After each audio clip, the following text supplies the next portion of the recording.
The detective said missing kids usually come home. What happens when they don't? Based on a true story. Police looking for John Gacy. We discovered bodies. By the looks of it, they're younger men. The things he did to those kids. He's sick.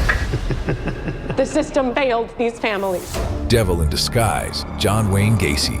Streaming now, only on Peacock. Do you know how many there are? Up to you to find out.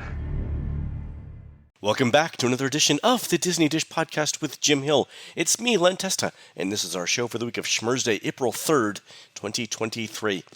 On the show today, news, listener questions, and surveys. Then in our main segment, Jim continues talking about the relationship between Disney and two famous architects, Michael Graves and Robert A.M. Stern. Let's get started by bringing in the man who asks why we approximate large numbers as infinite when every number is closer to zero than infinity. It's Mr. Jim Hill. Jim, how's it going? It's going well, Len. I was actually sitting here Googling alternate Buzz Lightyear catchphrases, because, of course, Buzz's catchphrase is to infinity and beyond, and oddly enough, to Toledo and beyond was considered at one point. I don't think that quite went as far as they wanted over at Pixar. To Toledo and beyond. You know, that could be funny as like a beta Buzz Lightyear thing. To Toledo and beyond. There we go. There is something about To Infinity and Beyond that's just so perfect for that. No, totally. I mean, it just hit that sweet spot for those of us who grew up in the 70s and 80s watching bad sci-fi, and it's just sort of like, yep, that's how they talked. That's exactly it right there. All right, Jim. Before we begin, let's do a quick show dedication. This show is dedicated to our friend BioReconstruct, who is on the mend. We hope he gets well soon. Jim, did I tell you I actually met BioReconstruct? You actually went to Dr. Phillips and brought him a sandwich, and I have made the same offer. But, of course, it depends on whether or not he lingers in the hospital this time around while you and I are down doing our thing at the Galactic Star Cruiser. You know, and I told a couple of, common friends that we had, and hey, I took care of Bio for today, so, he's good and everything. And everyone asked the same question, like, what's he look like? What does BioReconstruct look like? And to me, Jim, that's like asking, what does love look like? There we or go. Warmth? How do you describe a sunset? Exactly. It is what you make of it. And it's not really the look, it's more the feeling of inner peace. That you are with. That's the main thing I took away. It's like, it's so calming to be in his presence. An amorphous presence, I might add. But, but a presence. The other interesting thing, Jim, is this. He had a bag of stuff that for overnight bag for the hospital that he had packed in advance. He's like, hey, would you mind going out to my car and getting this bag? And he gave me his car keys. And he's like, you'll figure out which car it is. I'm like, is it because it's an Apache helicopter? Is that anyway? So I found his car, and in the trunk was his overnight bag. And I couldn't help myself, Jim. I was there.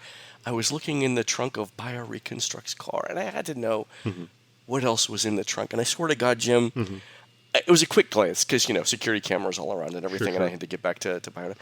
I think he had $6 million in treasury bills and the deed to Windsor Castle. I'm not entirely certain, but I'm pretty sure. Important to stress here, you had to move the Ark of the Covenant to actually see these documents. There was sort of a glowing sort of orb around it. Anyway, but I hope it gets well. Same thing here. All right, Jim, let's do a quick shout out to subscribers over at disneydish.bandcamp.com. Thanks to new subscribers Captain Jellybones, Brandon Smith, Braden Mocker, and Kemprin H., and longtime subscribers E.S. Menken, Philip Schwab, David B., and Donna Quack. Jim, these are the Disney cast members who have to explain the dessert rules to guests at Roundup Rodeo Barbecue, the new sit-down restaurant at Disney's Hollywood Studios. These folks say that while you can eat however much you want of the blueberry cheesecake, apple pie, strawberry peach pie, silk pie, or cupcake a la Forky, your entire table has to place in the top 8 in the team barrel racing, team roping, or breakaway roping competitions to qualify for desserts. True story. Oof. I think, Jim, Disney's efforts at cost-cutting here have maybe gone a little too far.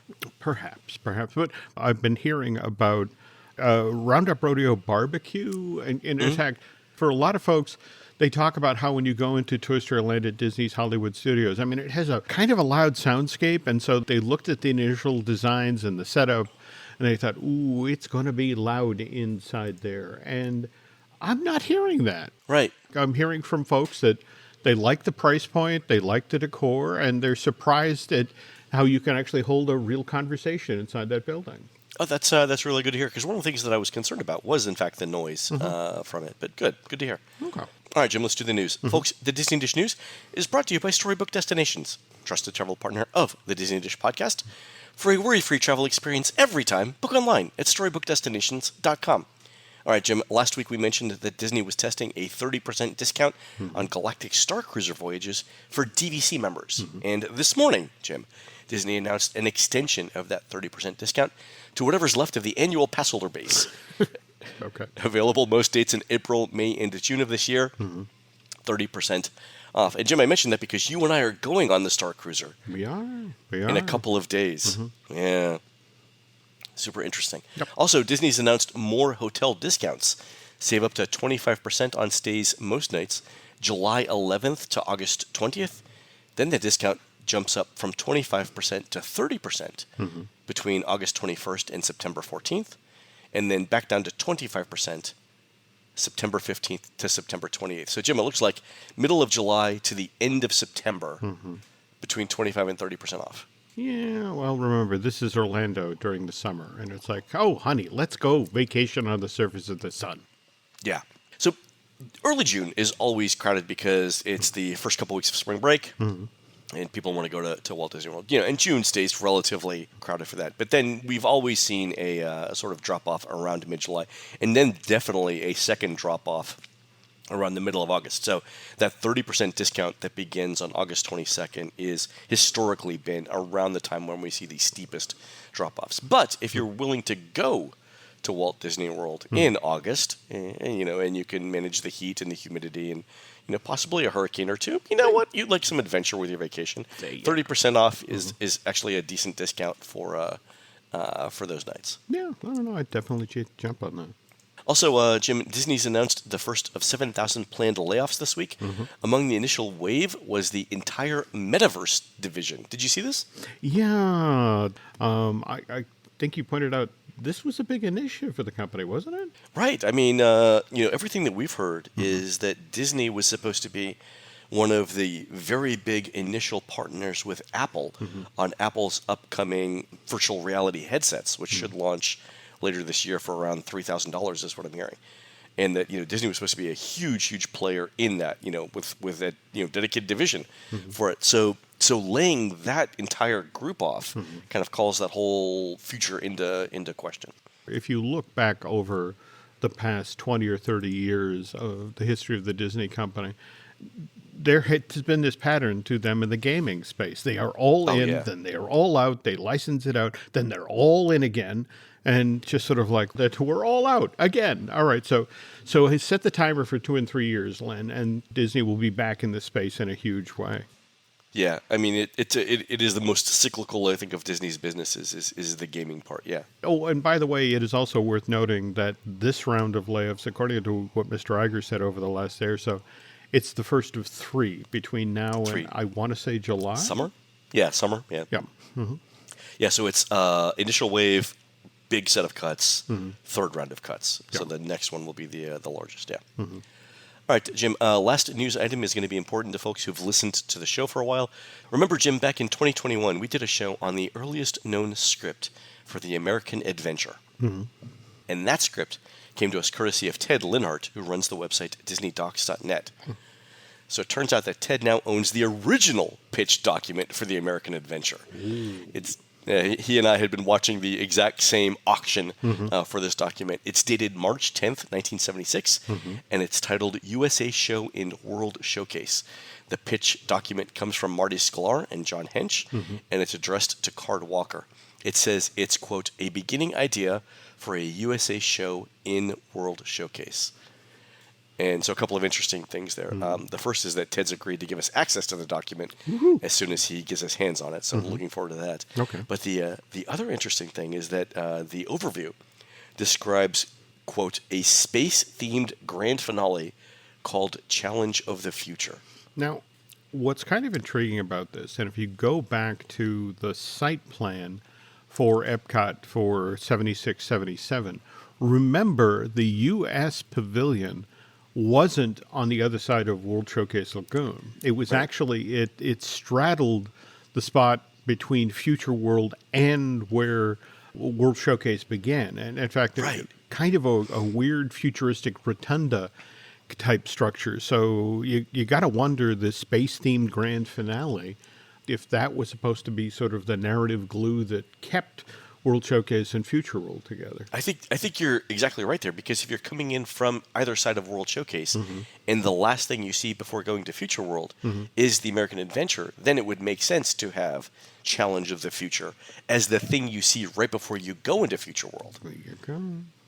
So I can't wait to get my hands on this script. Super looking forward to it. And kudos for Ted for coming out on top in this auction. He had I sent him a note saying, like, you're watching this, right? And he's like, oh, yeah. Okay.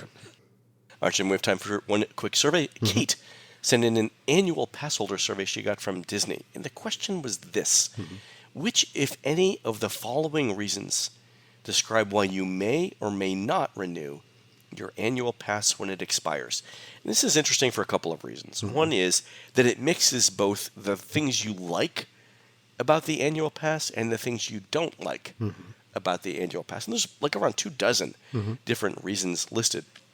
But it's things like the annual pass is not worth the price and I love Disney are both choices that you can make on this survey. And what I'm trying to figure out here, Jim, is from a survey perspective, why would you mix things you like and don't like in the same question, but not organize them in a way that all of the things you like and all of the things you don't like are in different sections? Classically, in a survey like this, if you group the negatives and the positives, people will lean into both directions. What's kind of interesting about doing sort of the mix and match here is, for example, as we go through the responses here, we have, I don't feel appreciated as a pass holder, but at the same time, acknowledging the duality of I enjoy visiting the parks. Right. So it's not an either or. It can be, I am worried that I will not be able to use my pass due to the limited capacity of the parks. But at the same time, one of the reasons that people get an annual pass is they want to be sure to get in on the 50th anniversary celebration or Food and Wine. Yeah, I think that's a great point, because everyone knows that there are positives and negatives to having an annual pass, right? So the cost, the upfront cost is one of the negatives. But the idea that you should be able to, with an annual pass, get in on any day you want, but yet the park reservation system means that sometimes you can't.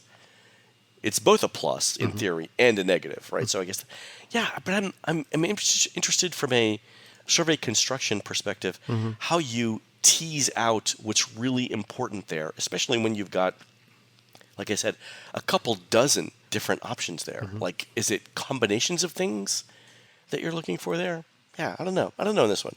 Let's not overlook the obvious here. Half the time people write a survey with a predetermined result in mind, and the fact that they have muddied the waters with 24 different questions that go all over the map, perhaps it's a way to the effect of, look, they said they love the parks. Yeah, they're concerned about the price and the fact they can't get in, but they love the parks. Yeah, so we'll see what happens with this. It was a good survey overall. A lot of the same questions that you've seen about annual pass holders. But this one, I think, was the interesting one, because I hadn't seen this type of sort of dual-use question. No, absolutely. So thanks so much to Kate for sending this along. And speaking of surveys, last week's show, we read a Disney survey from Lauren that asked why she didn't use Disney's minivan service, which is a partnership with Lyft. And I pointed out that for most rides point to point within Walt Disney World, minivans are about 3 times as expensive as a regular Lyft ride. So why would anyone use minivans, right? And we actually got a number of emails from listeners on this. The most common answer, Jim, appears to be because car seats. So Steve writes in to say, while sometimes rideshare services have car seat options available, there's a lot of unverified questions. Are the car seats expired? Have they ever been in an accident? When not in use, are they stored in a way that doesn't jeopardize the integrity of the seat? Is the driver trained on installing them? And when were they last cleaned? All fair questions. So that's a great point, Steve. And then Bill from New Jersey wrote in to say, the minivans use Disney cast members and are themed on the outside with themed music on the inside. On top of that, they always have 2 car seats, which we need with 2 young children. And more importantly, we prefer not to leave the bubble whenever we can help it. So I get that. So not leaving the bubble, having the 2 car seats, with people who are trained to use the car seats. That kind of makes sense. It's the interesting thing there is the premium of 3X. But I guess if that's what you're getting in return, that makes sense to a lot of people. I don't know, that does. Before we move on here, we also have a quick corrections corner. Oh, go ahead. While Len was away, Jim Hill and I were talking about the Dream Machine, that thing that was installed at Disneyland's hub that then rose up and awarded a lucky guest a brand new car every day of this year-long presentation. However, when Mr. Hill and I were talking about this, we talked as if it were done for Disneyland's 30th birthday celebration in 1985, when it was actually done for Disneyland's 35th birthday celebration, which was held in 1990. Listener Robert Spence reached out to point out this error via Twitter, which, again, keyed off of the feature piece I did for Disney Dish earlier in the month, when I talked about what ultimately inspired Marty Sklar to place the partner statue in the hub in November of 1993. And to be honest, now that Robert shared this info, the timeline makes much more sense. I mean, think about it. Right. Dream Machine had been coming up out of the center of the hub for much of 1990. Partner statue gets dropped into this exact same spot just 3 years later. So that's Marty moving quickly to prevent this from ever happening again. So thanks to Robert for pointing out that error. All right, folks, we're going to take a quick commercial break. When we come back, Jim wraps up the history of Disney's collaborations with architects Michael Graves and Robert A.M. Stern. We'll be right back.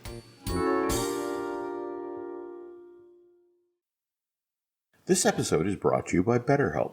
Wow, it's April already? The first part of spring, a time of renewal. Up here in New Hampshire, this is typically when people head out into their yards and begin to clear away all of the downed branches and snapped tree limbs that were left behind when the snow finally melts. We had some pretty severe storms up here over the past few weeks, so we've all got a lot of yard work ahead of us.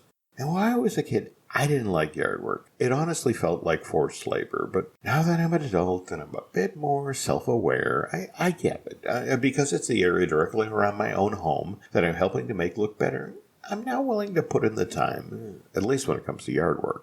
But if we're being completely honest here, there is no such thing as being too self-aware. Getting to know yourself can be a lifelong process, especially when we, as people, are always growing and changing. And if that's something you'd like to tackle this spring, well, therapy can be a great way to deepen your self-awareness and understanding. Because sometimes we don't know what we want or why we react the way we do until we talk things out. And BetterHelp can help you with that. BetterHelp connects you with a licensed therapist who can take you on that journey of self-discovery from wherever you are now. I mean, when I did therapy right after my divorce, I found it to be incredibly helpful. It gave me the coping skills I needed to get through that incredibly difficult stretch of my life, skills that I still use even today. So if you're thinking of starting therapy, why not give BetterHelp a try? It's entirely online, designed to be convenient, flexible, and suited to your schedule. Just fill out a brief questionnaire to get matched with a licensed therapist and switch therapists anytime at no additional charge. Discover your potential with BetterHelp. Visit BetterHelp.com/DisneyDish today to get 10% off your first month. That's BetterHelp, HELP.com/DisneyDish. We thank them for sponsoring today's episode. The family that vacations together stays together. At least, that was the plan. Except now, the dastardly desk clerk is saying he can't confirm your connecting rooms. Wait, what? That's right, ma'am. You have rooms 201 and 709. No, we cannot be 5 floors away from our kids. The doors have double locks. They'll be fine. When you want connecting rooms confirmed before you arrive, it matters where you stay. Welcome to Hilton. I see your connecting rooms are already confirmed. Hilton, for the stay. What I bought? A new Blink Mini 2K Plus smart security camera. What I got? 2K clarity sharp enough to see every detail of home when I'm away. Plus audio like I'm in the room, not with my bestie traveling to another city. Plus easy plug-in setup to install faster than skipping through podcast ads. But you'd never skip ads, right? Plus, I got all of this for just $49.99. Blink Mini 2K Plus. Mini camera, max performance. Shop now at Amazon.com/Blink. On last week's show, we left off with the Swan and Dolphin, which were designed by Michael Graves, opening up, and the jokes that inevitably followed, and the sort of negative reaction that a lot of people had towards that postmodern architecture, Mm-hmm. right? So it looked like Michael Eisner had said, Michael, thank you for what you've done. That's fantastic. But it looks like Michael Eisner was ready to go in a different direction. He was. But before we jump in here, I want to follow up. When we started last week's show, we talked about how Jane and Michael Eisner had last year put their Malibu compound, the 9-building setup, which, again, had been designed by Robert A.M. Stern, up for sale in May of last year for a mere $225 million. Folks who are out in L.A. wanted to point out that maybe Mr. Eisner wasn't just doing this because he was looking to simplify his life. Wanted to point out that Measure ULA, which got voted in November of 2022 and actually goes into effect on April 1st of this year. It's called the Mansion Tax Bill. Oh, okay. And the interesting thing about Measure ULA is that it imposes a 4% tax on all property sales above $5 million and a 5.5% tax on all properties above $10 million. And this tax must be paid by the seller. Oh, interesting. The monies that are raised by levying this tax are going to be used to fund the creation of affordable housing in the Los Angeles area, as well as create resources for tenants who are on the edge of being unhoused. Measure ULA is projected to generate $900 million a year, Len. Oh, that's a pretty decent chunk of change. That is. And LA has a serious homeless problem, but it also has an interesting issue with thousands of older area residents who are, in effect, on the verge of being priced out of their apartments or the homes that they rent due to continual rent increases. So that's supposedly going to be applied to this. But we don't need to worry about Jane and Michael Eisner. Again, even if they don't sell, or it takes a while to sell their Malibu compound, they also have their Spruce Lodge home up in Colorado, which was also designed by Robert A.M. Stern. Oh, thank God. This brings us to how Robert A.M. Stern actually connected with Michael Eisner, how he came to design so many projects for the Walt Disney Company in the late 80s and into the 90s. And it's quite the list, Len. I mean, it starts with the casting center at Walt Disney World. It opened in May of 89. We then transitioned to the Yacht and Beach Club. That's November of 1990. Then there's the Newport Bay Club at Disneyland Paris, a 1,098-room resort that opened with, the whole resort in April of 1992. I like to think of it as Yacht and Beach Club, too. Well, there you go. Electric Boogaloo. It does definitely have that vibe, doesn't it? Yeah. We then have what's now known as the Roy E. Disney Feature Animation Building in Burbank, which opened December of 94. We then have the Disney Boardwalk Inn and Villas. That's July of 96. And in the middle of that going on, Stern helped create the master plan for Celebration Florida, as well as developing several key buildings for the project. Founders Day, by the way, is November 12, 1996. And then, to date, his last project for the company was the Disney Ambassador Hotel, the first Disney-branded hotel at the Tokyo Disney Resort, which opened in July of 2000. And that's an amazing 11-year run. Yeah, that's a lot of stuff. Yeah. That keeps a design firm busy. Yeah, and especially when you consider that when Michael Eisner tapped Robert A.M. Stern to come begin designing buildings for the Mouse House, this American postmodern architect was largely known as someone who designed striking private homes and villas rather than hotels and resorts. Really? Yeah. I only know Robert A.M. Stern from his commercial stuff. Oh, that's interesting. These buildings typically are done in a lot of historic styles, which sort of echoes, if you think about, Boardwalk and Newport and likewise Yacht and Beach Club. But Robert's born back in May of 39, studies at Columbia and Yale in the early 60s.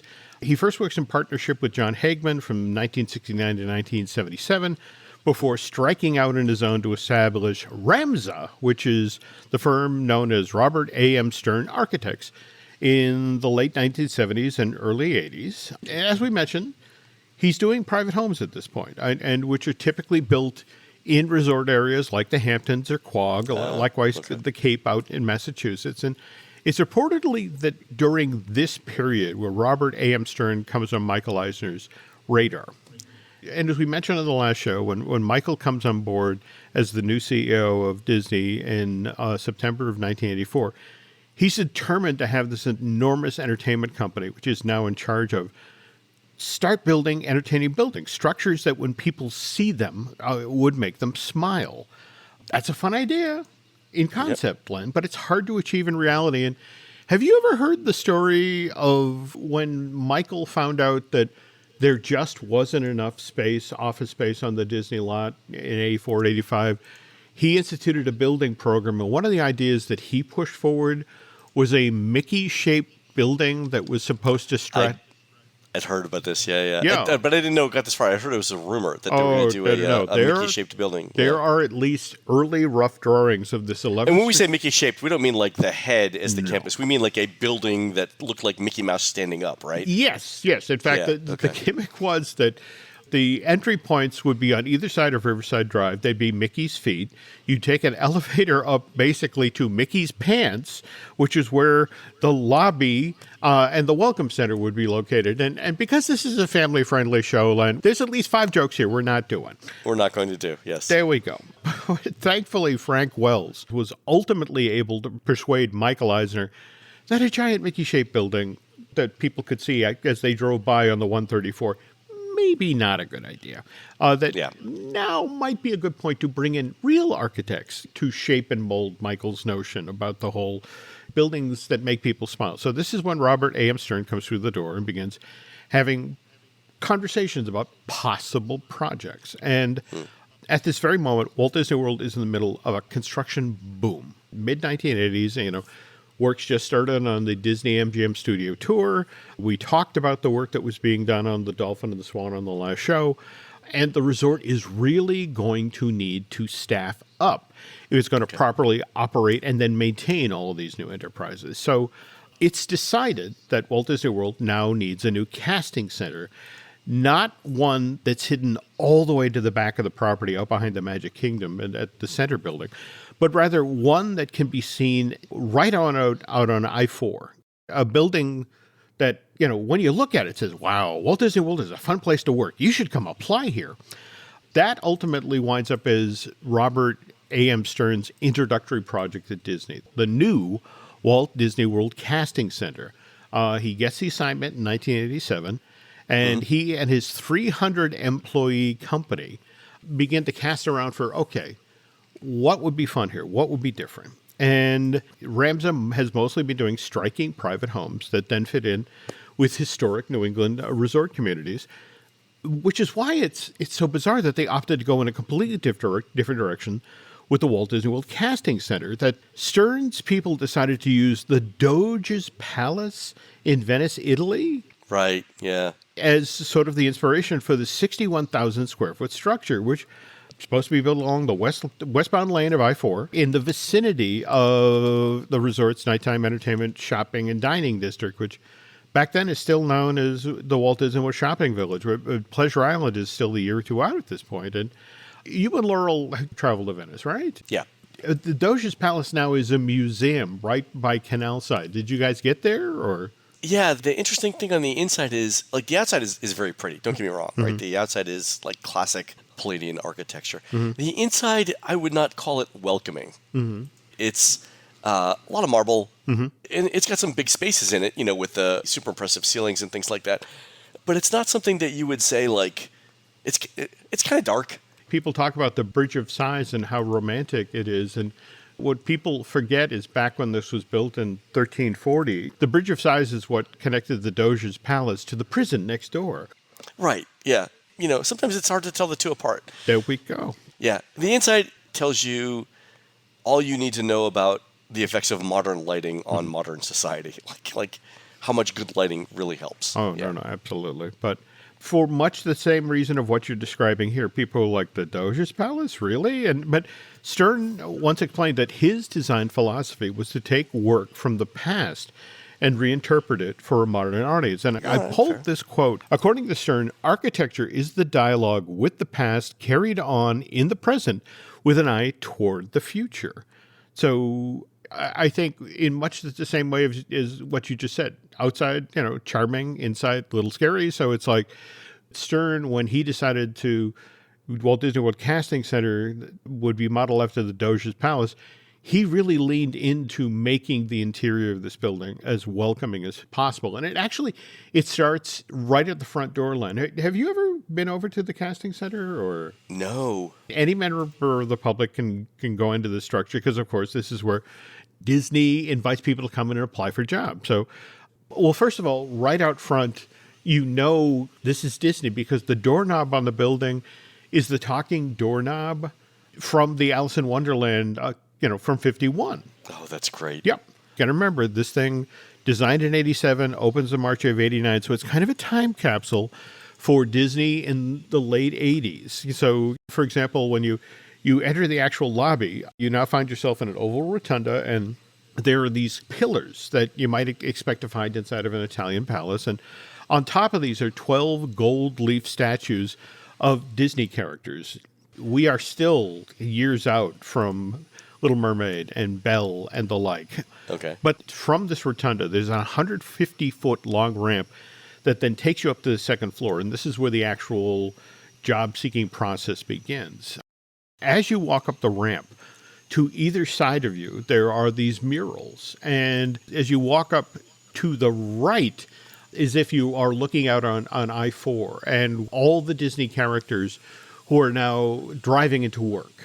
Oh, so they're not windows? No, it's fake a painting that looks like windows. Interesting. So you've got Roger carpooling with Jessica, and Mickey's been pulled over by Pete and is getting a speeding ticket. So the first floor is a ramp to the second floor. There we go. Wow. All right. Then on the left side is the resort right up until 89. So there's an image in here of Walt in Epcot with Jiminy Cricket, sort of looking out at his last dream achieved. And it's sort of kind of the rough sketch for the statue that's supposed to come online in the next year or so. Oh, interesting. The idea is you still use the common Disney language to move people up the ramp. So, for example, if you look up at the ceiling, you see Peter Pan flying forward. He's headed off to Neverland, and as you march to the top of the ramp, just like at the theme parks, serving as the weenie to get you deeper into the park, you have a Cinderella castle actually over the welcome desk, and where you pick up your application and that sort of thing. But it served the same purpose as the full-size castle over at the Magic Kingdom. Oh, fantastic. When Michael Eisner saw what Robert A.M. and Associates had put together their plans for the casting center, he saw a kindred spirit. He saw someone who actually got Eisner's order, request.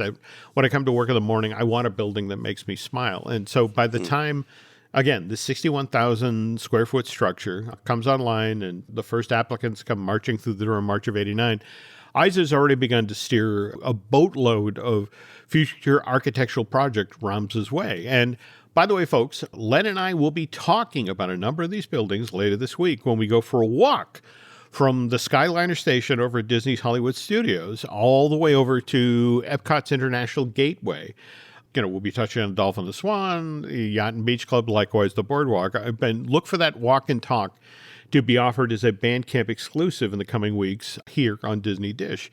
And while I have to admit, like Len, I am a fan of Robert A.M. Stern's work, I really also have to mention here the reaction that many of the artists and the animators had when they first toured the Roy E. Disney feature animation building, which was about to become their new home, the center of worldwide animation production for the Mouse House, back in December of 1994. And you can actually see this tour. It's part of that famous feature, Dream On, Silly Dreamer, about when it looked like Disney feature animation was effectively going away in the early 2000s. And at one point, you can hear one of the persons taking the tour saying this well-designed but not exactly user-friendly structure reminded him of a postmodern gas chamber.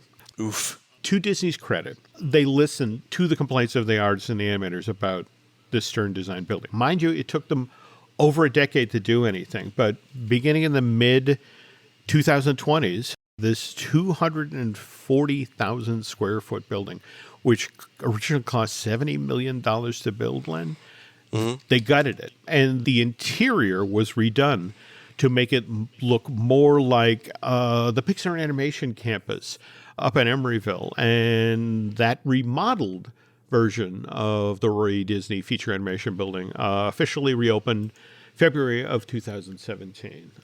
Oh, that's interesting, because the Pixar Animation Studio in Emeryville is way more open and very, very light. Yeah.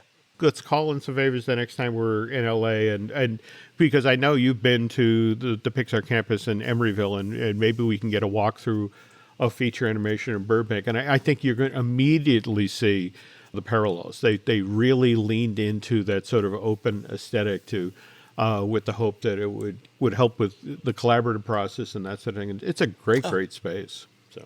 Oh, yeah, let's do that. That'll be fun. Okay. All right, folks, that's going to do it for the show today. You can help support our show and Jim Hill Media by subscribing over at disneydish.bandcamp.com, where you'll find exclusive shows never before heard on iTunes. Jim and I just recorded 2 exclusive shows in Disneyland and Universal Studios Hollywood with Jim Scholl. Until recently, Jim was executive creative director at Walt Disney Imagineering, so you can imagine what it was like for Jim and I to walk through a park with Jim Scholl.